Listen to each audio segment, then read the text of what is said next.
L'aéroport Toulouse-Blagnac, le partenaire des entreprises du Grand Sud-Ouest, vous présente le Club Éco d'Objectif-News.tv.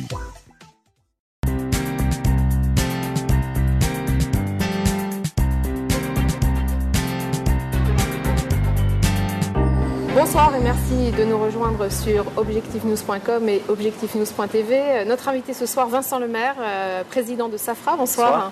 Safra, c'est une entreprise d'Albi qui a remporté notamment en 2010 un marché important qui est celui de la rénovation du marché de Toulouse, un contrat de plus de 10 millions d'euros que Tisséo vous a confié. Exactement. Un contrat très important pour l'entreprise. Un contrat important, effectivement. Après avoir traité le métro de Lille, nous nous sommes attaqués au métro de Toulouse. Les Toulousains verront le premier matériel sur le réseau, sur la ligne A, à l'été prochain, avec un nouveau design intérieur, avec une capacité améliorée. Il y aura plus de place dans ce métro, et puis beaucoup d'opérations techniques qui s'allient à cette phase de rénovation du matériel. Safra est une entreprise donc, qui est sur ce marché de la rénovation. Vous avez eu d'autres contrats, notamment à Montpellier.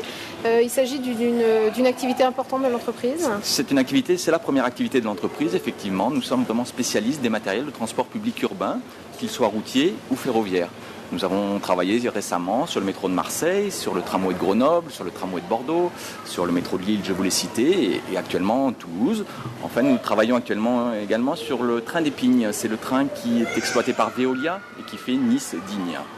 De quoi s'agit-il là au niveau de rénovation de matériel? Alors nous reconstruisons ce matériel, nous le rénovons complètement en le modernisant, en le climatisant, en refaisant l'aménagement intérieur pour en améliorer le confort et la technicité.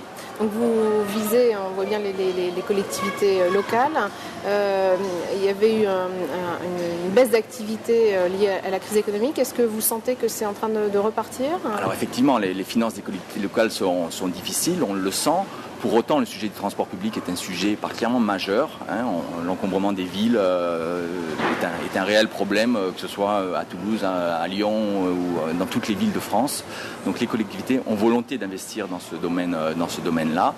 Le volet développement durable est un sujet également particulièrement important. Donc actuellement, des projets ressortent.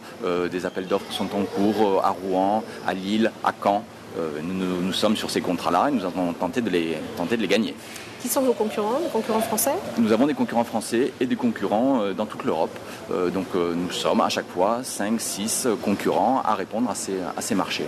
Vous présidez l'entreprise Safra depuis 2007, mais c'est une entreprise familiale qui a été créée en 1955, avec pour activité principale au départ la carrosserie automobile. Est-ce que c'est toujours une activité que vous maintenez? Alors, la carrosserie automobile, c'est un marché effectivement qui est intéressant, qui pour nous n'est pas que local, puisque nous venons très régulièrement à Toulouse chercher des voitures, en particulier pour les loueurs professionnels. Donc nous venons tous les jours à Blagnac chercher des voitures sur les plateformes des loueurs, puisque ici est implantée la plateforme Avis, Hertz, Europcar. Nous avons également un contrat national avec MAF, MMA et GMF. Nous sommes capables, sous 7 jours, après un orage de grêle, de monter un atelier mobile permettant de réparer des gros volumes de voitures. Nous avons travaillé cette année à Montbéliard et à Maubeuge, donc loin de notre base albigeoise. On voit que c'est une entreprise ancienne mais qui a l'air très dynamique et je vois que vous avez beaucoup de projets. Est-ce que vous êtes aussi sur des produits innovants? Alors ça, c'est bien sûr le gros enjeu de cette année pour nous. Nous avons prétention, en fin d'année, lors de la grand-messe nationale des transports publics qui aura lieu à Strasbourg, de présenter un projet innovant. Nous sommes en train de concevoir un autobus qui aura des particularités, des performances environnementales et de capacité tout à fait étonnantes. C'est une architecture, nous travaillons ce véhicule autour d'une architecture qui est brevetée et qui peut défrayer la chronique par un design très spécifique. Cet autobus ne ressemblera pas à un autobus d'aujourd'hui. Il aura une capacité d'emport importante de près de 90 personnes. Donc on va vraiment innover dans ce domaine-là. C'est un enjeu majeur pour l'entreprise. Un investissement important? C'est un investissement important. Nous avons pris des risques. Nous l'autofinançons pour partie. La Caisse d'épargne nous a suivis et Oseo nous a particulièrement soutenus à travers les dispositifs d'aide à l'innovation. C'est-à-dire que c'est un autobus dont vous allez créer un prototype? Nous créons un prototype. Nous sommes repartis de la feuille blanche. À ce jour, nous n'avons pas de client.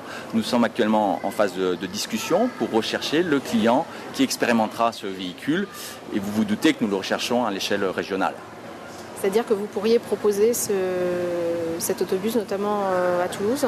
Les réseaux de la région sont à Albi, à Montauban et à Toulouse, qui est un réseau particulièrement important, le 4e réseau de transport public français. Donc il y a à Toulouse un réseau très performant avec beaucoup d'ingénierie et bien sûr une capacité qui nous intéresse particulièrement. Quel est le chiffre d'affaires de l'entreprise en 2010? En 2010, nous sommes repassés à 15 millions d'euros de chiffre d'affaires. Mais dans les années à venir, ce projet d'innovation peut considérablement changer les choses, puisque un autobus est un produit qui est assez cher. Nous visons des ventes autour de 200 à 150 véhicules par an. Donc voilà, Safra dans quelques années peut avoir vraiment une autre mine par rapport à celle d'aujourd'hui. On vise une création d'emplois importante, puisque l'objectif, c'est vraiment de faire les choses chez nous, de manière très intégrée. Donc on peut parler d'un projet qui pourrait créer des centaines d'emplois. Très bien, Vincent Lemaire, je suis ravie de vous avoir rencontré, d'avoir fait connaître Safra, cette belle entreprise d'Albi, à nos internautes. Merci. Merci à vous.